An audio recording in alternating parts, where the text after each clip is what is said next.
Hi, welcome to Response, a talk about true worship. And today I'm so excited to be discussing the topic of foreign missions as it relates to worship leading. So you're going to want to stick around for that.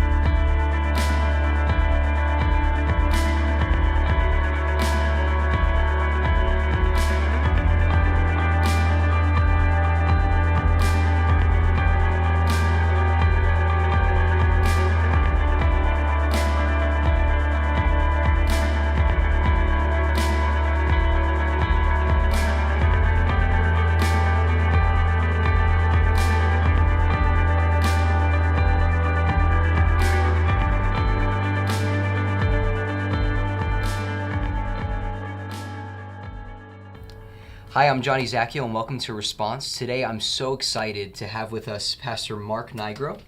And I want to just thank you for being here. Thank you for talking with us today about some different topics and stuff like that. So thank you for being here. It's my pleasure. Thanks for having me. So the first thing that I would love to talk to you about is just kind of find out a little bit about you, kind of where you've been in ministry, where the Lord has brought you, and how He called you into ministry, and where you currently are now. That's a mouthful because my story is kind of long and somewhat complex. So I was in the music world, the music business, and I was part of a few different bands that were in hard rock, heavy metal, alternative music, and we had seen some levels of success that was at the time very exciting for all of us, but I wasn't very happy at that particular time in my life. And even when I got to We got to what we thought we had been working for the whole time, this opportunity with Atlantic Records, and we had some interest from Megaforce, people at Megaforce. I felt as though I had come to the end of this path that brought me to a precipice, a cliff that if I took one more step, I'd be able to reach what I wanted and had been working for, but it would be a very long drop to the bottom, and it would eventually come up, and it would be my end. I was very convicted about the lifestyle that was involved with the music world, the old saying, sex, drugs, and rock and roll, So I was just really in inner turmoil. And it was at that crucial time when it was decisive for the band and decisive for me in my spirit, in my walk with the Lord, which I knew I needed and wanted. I wanted forgiveness and a clean conscience, and I didn't have it. So the Lord met me there and showed me what I needed to do, and there was no way for me to have Him and pursue this life in the music business. So I left the band. The band dissolved. Everybody went their own way, some of them on to success stories and so forth in the music world, and I just started going to church. And then through that first church, which was my home church, it became my home church, Calvary Chapel, Old Bridge, New Jersey, Pastor Lloyd Pulley. That first year that I was there, I got involved in a home group that was hosted by a musician and songwriter. And he had been putting together a band that was going overseas to Eastern Europe to do outreach with the church. And they were going to go to Hungary and Yugoslavia at the time, doing 1 week in each, performing in different cities to support the local churches that were in process of being planted there. The outreach would be in conjunction with those churches' efforts, and then, as people came to the Lord, we could plug them into those churches. And so I was invited to be a part of that. It was very early on in my walk with the Lord. I was still pretty rough around the edges, and but God's grace, and so He allowed me to be a part of that. And God used it, and what happened on that trip is it gave me a heart and vision to serve the Lord. I no longer wanted to be involved in music that was self-serving.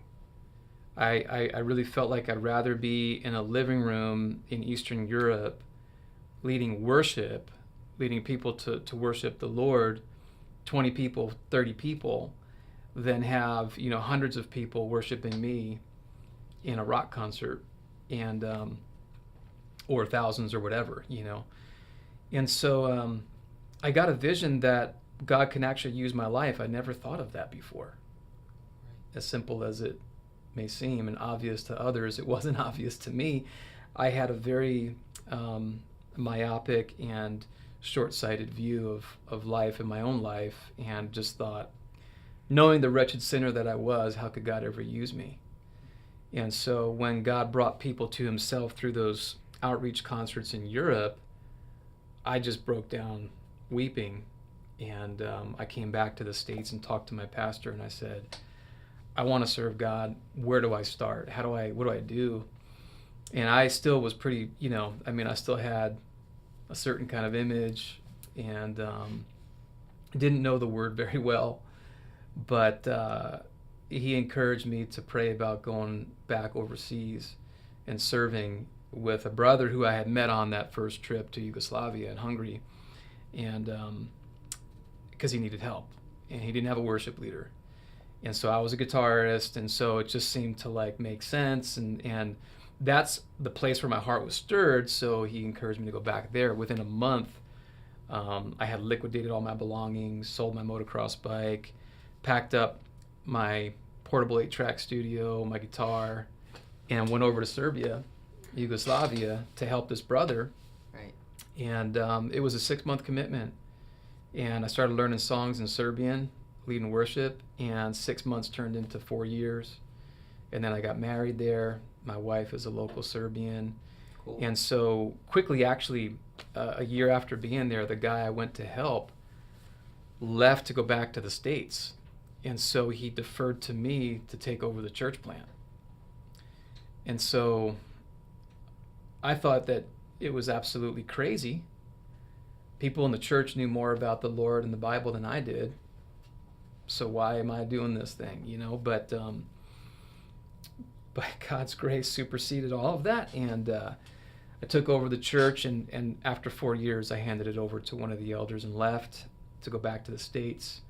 It was a time when all the missionaries were leaving that part of Serbia and turning it over to the nationals.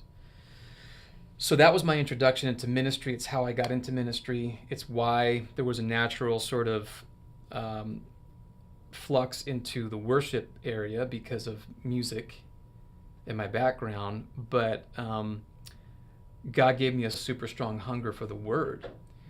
And believe it or not, I got to a point where I put down the instrument, and once worship needs were taken care of, I didn't want to play anymore. I felt like I still struggled disassociating the instrument used for the Lord from the instrument that was self-serving to me, and I just couldn't disassociate it from that whole lifestyle. It brought back bad memories. So I kept pursuing more, handling the Word of God, teaching and trying to give worship opportunities to others that could do it instead of me. And so once I went back to the States, I went on staff with Calvary Old Bridge, and the natural flux there was for missions ministry. So I took over as missions pastor, and was blessed to be able to develop a missions ministry, a training ministry. And after 4.5 years, our hearts, my wife and myself, our heart to go back to Europe and serve God in Europe, where the need was so great, was still there. And God opened the door for me to get Italian citizenship through my heritage, which was the only way we could go to Italy and serve. And that's the place we had on our hearts. And so in 2001, he opened the door when I got my citizenship, and we went over to northeastern Italy to serve, and then eventually launch out and plant a new work. And we did that from 2001 till 2013. That's so great. So you spent then, altogether, would you say, from Serbia to Italy, how long did you spend on the mission field? So Serbia and Italy together was a little more than 17 years. My time in New Jersey on staff there, I was there, but still going back to Europe every year, sometimes twice a year, to help facilitate leadership conferences that would train the local nationals.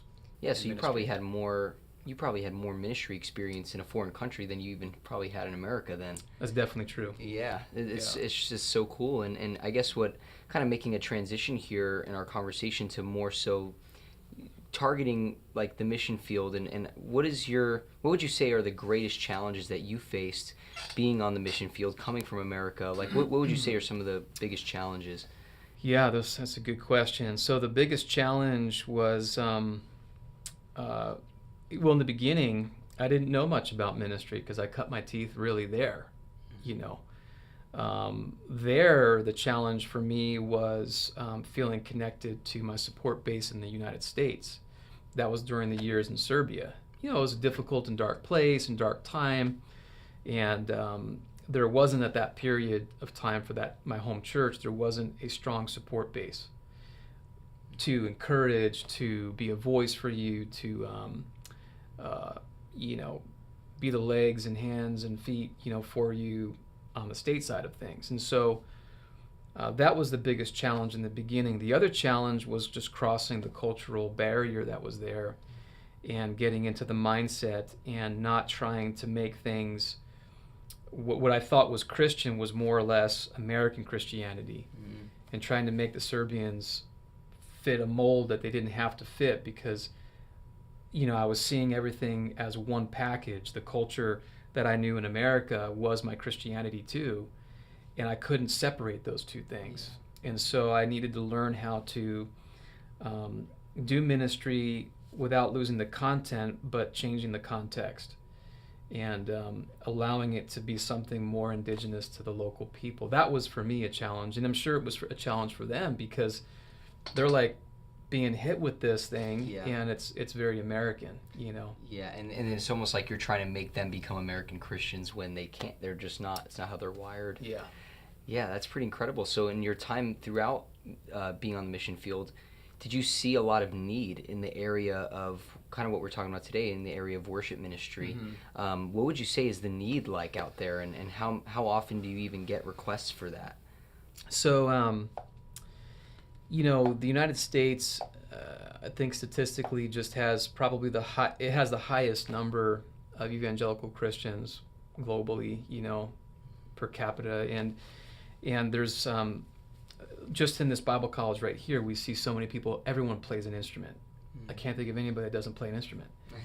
And the percentage of talented people is off the charts here, but it's not so there. You know, in many ways, evangelical Christianity, even if it had a time in history when it was present and making an impact in parts of Europe, many of those movements kind of dwindled, and maybe they're coming back, but there isn't a large pool to draw from. Right. So, you know, here you can find a worship leader, you can put out a request, you can word of mouth, you can find a worship leader that's looking for a place to call home and serve the Lord and lead worship as a ministry.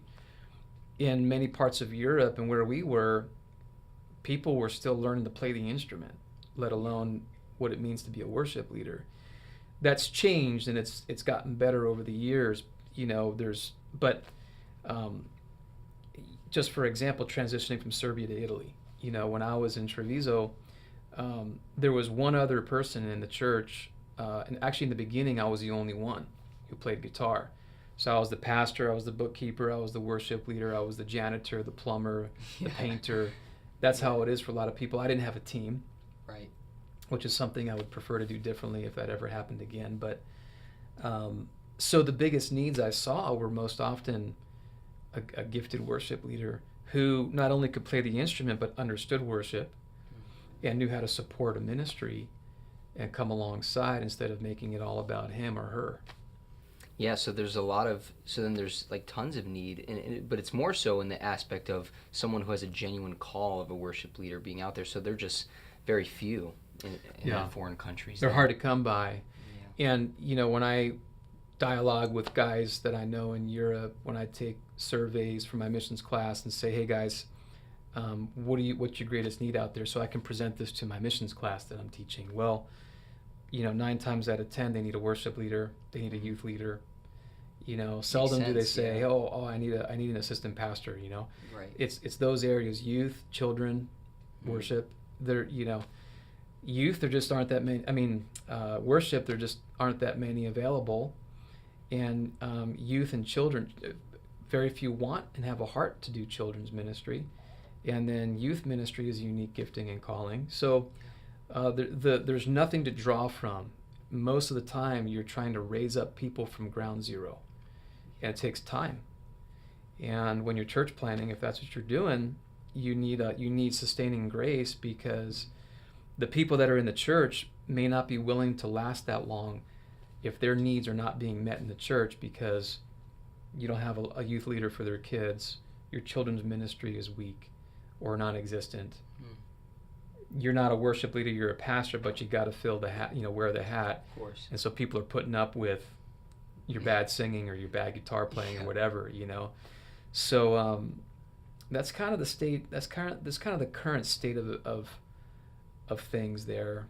What maybe has increased is the percentage of missionaries that are going out and are overseas, which is pretty from cool. The States and from Yeah, I mean that's awesome to see how much of a need there is. And so for maybe someone who's watching right now who is a worship leader, and they're maybe feeling a stirring towards a particular country, and maybe wanting to be something that sometimes is referred to as a musicianary, right? Someone who goes over and is a missionary, but also a musician who leads worship. And what would you say is different leading worship in America as opposed to leading worship in like another country? Because I know that for being a pastor or something, there's obviously the language thing where you're going to be teaching, but when it comes to music, it might be totally different taking our American contemporary sound to another country. So what would you say to that? And also kind of like a twofold question here, what would you equip, like what tools would you use to equip a worship leader that's getting ready to be sent out there?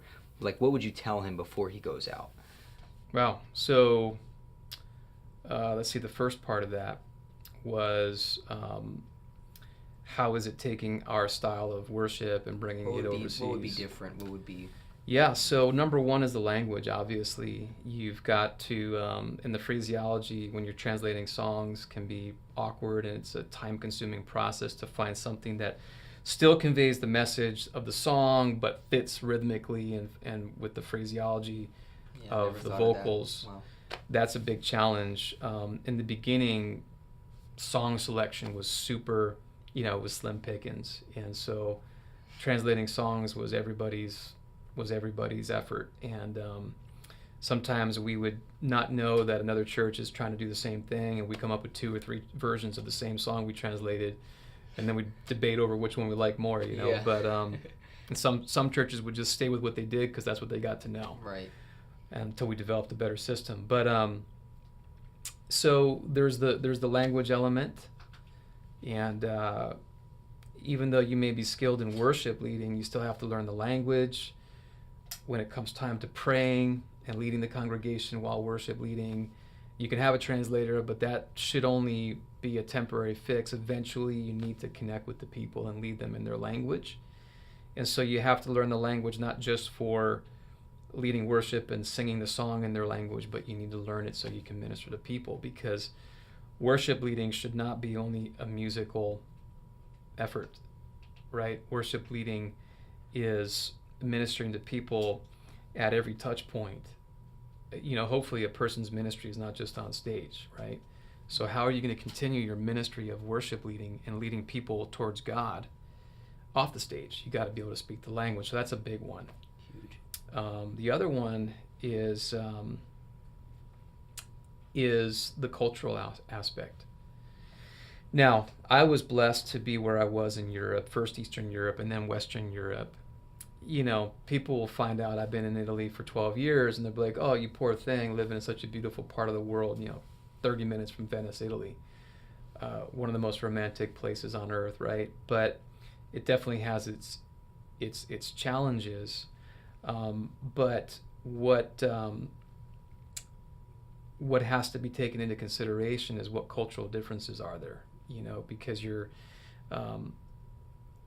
taking a style of music, maybe you're taking the style of church service, and if you're trying to adapt it to the only thing you've known, and for you, what you were exposed to being raised up as a worship leader in the United States, for you that's the way church is done, and you have to adapt that to where you're going. Now, for me, the change wasn't so drastic because it's Eastern and Western Europe. For others, cultures in Asia, or Africa, Northern Africa, southern parts of Africa, countries like Nigeria, Yeah. Ghana,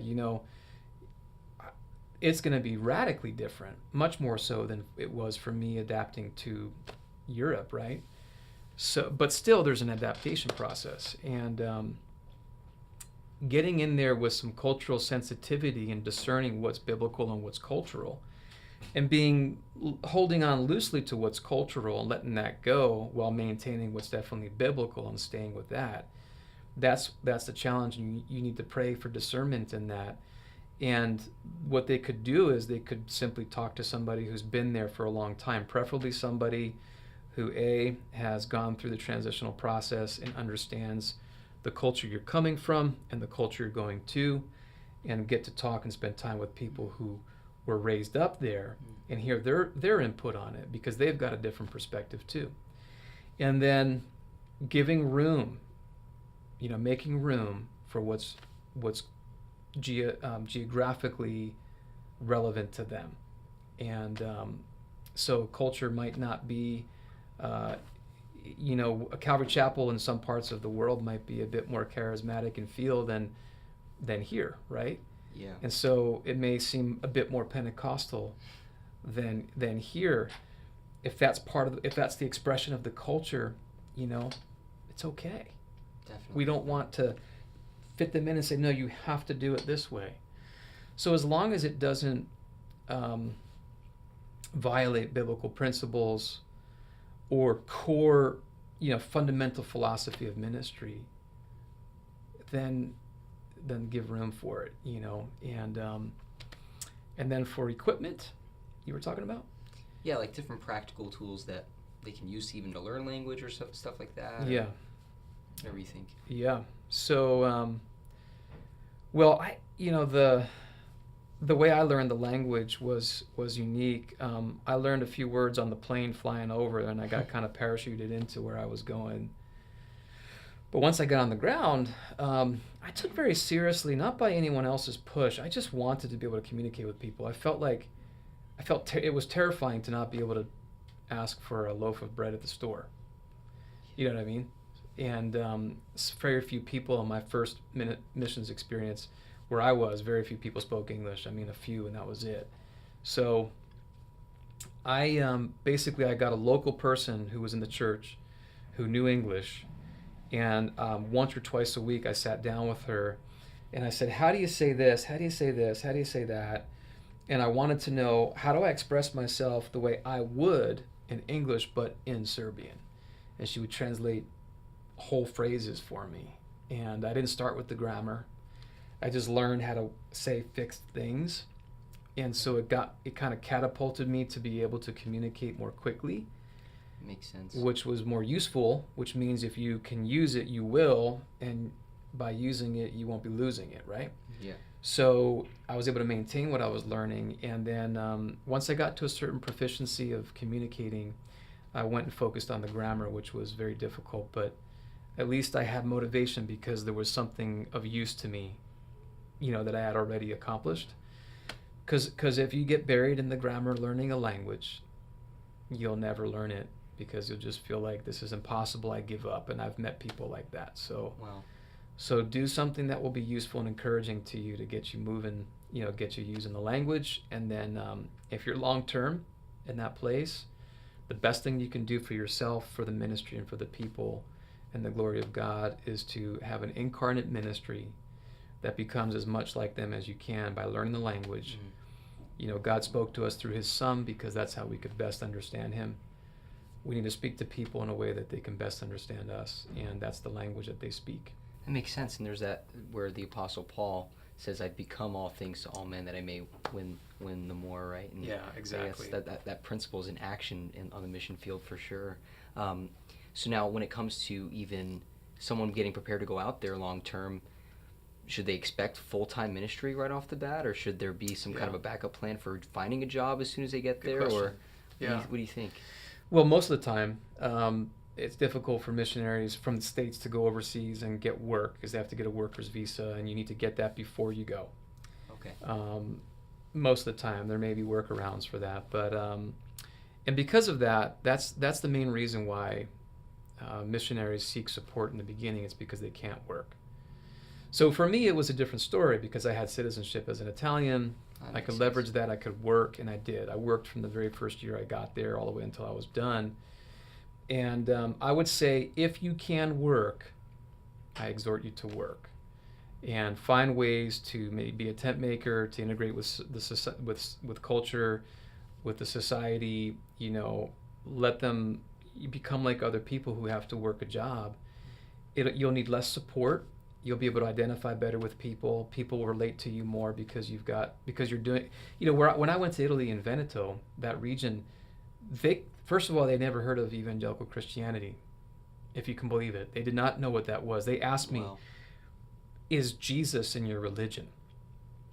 And I tell them, "Yeah, he is. He's actually the main guy. He's the celebrity of the figure. Yeah, he's the one." And they say, "Do you use the Bible?" "Oh yeah, that's our main focus." And they say, "Well, what's the difference? It sounds a lot like, Catholicism, Roman Catholicism, what we have." And so they didn't understand, like, what's a missionary? You get paid to do nothing? That's what they would think. Mm.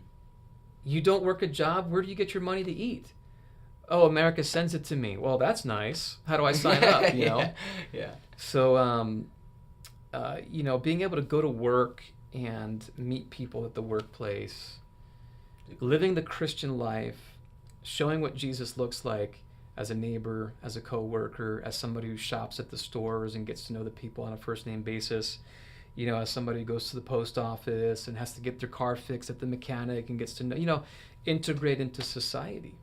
You can't, I think trying to make an impact while your only exposure to people is the people who understand what your missionary efforts are and they appreciate them and they're part of your ministry. You're putting your lamp under a bushel. You're limiting your ability to be salt and light, as we were told to be. And so I recommend, if you can work, find a way to do that. You'll need less support from the states. Let that go to people who can't work. Yeah. And let God use your employment opportunity to bring encounters and relationships you would never have otherwise made. I got to share the gospel with corporations that would have never heard the gospel. I mean, that's amazing. To my knowledge, I couldn't see any other way that they would have heard it except for my employment opportunities.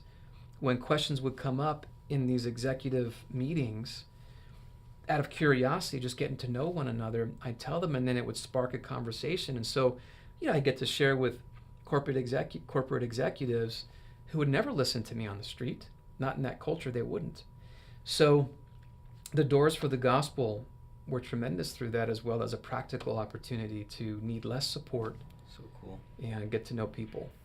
What would you then communicate, just a very general exhortation to those who desire to lead people to worship God through music? Like, what would you exhort them in? What would you encourage them in? Is there a scripture? Is there something on your heart that maybe you would just encourage them in? Yeah, great question. So my exhortation would be based on two things. It would be, one, the very tendency that humanity has towards pride. And biblically we know that this is a very real threat to all of us in ministry, but I think there's a unique threat to worship leaders with pride. And so because of that, I would say, as the word says, God resists the proud but gives grace to the humble, right?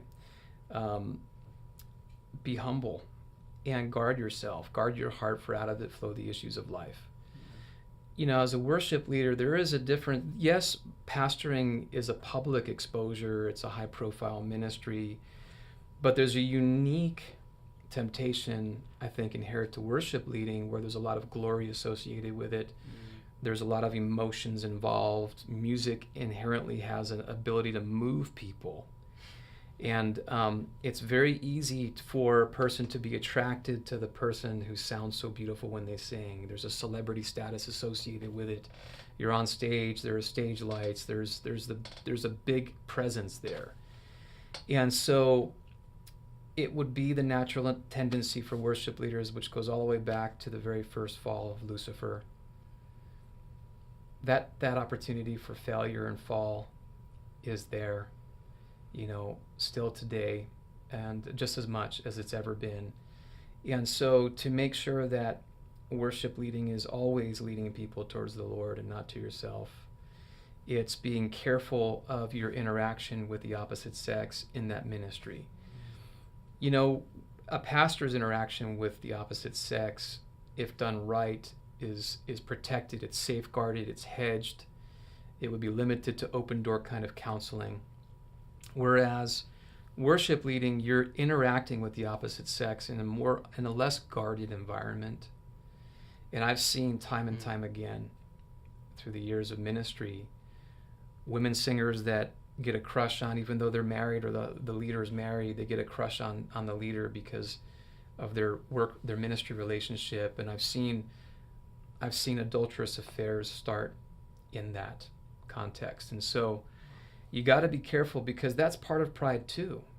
You know, you're enjoying the flattery of the attention that you're getting, either from the audience that you're trying to lead or from the people you're working with, especially the opposite sex. So my exhortation is guard yourself both for pride and for immorality. Amen. That's a great warning. Thank you so much. I want to thank you for taking the time to talk about these things, and just thank you so much for your faithful service to our Lord over the course of these years.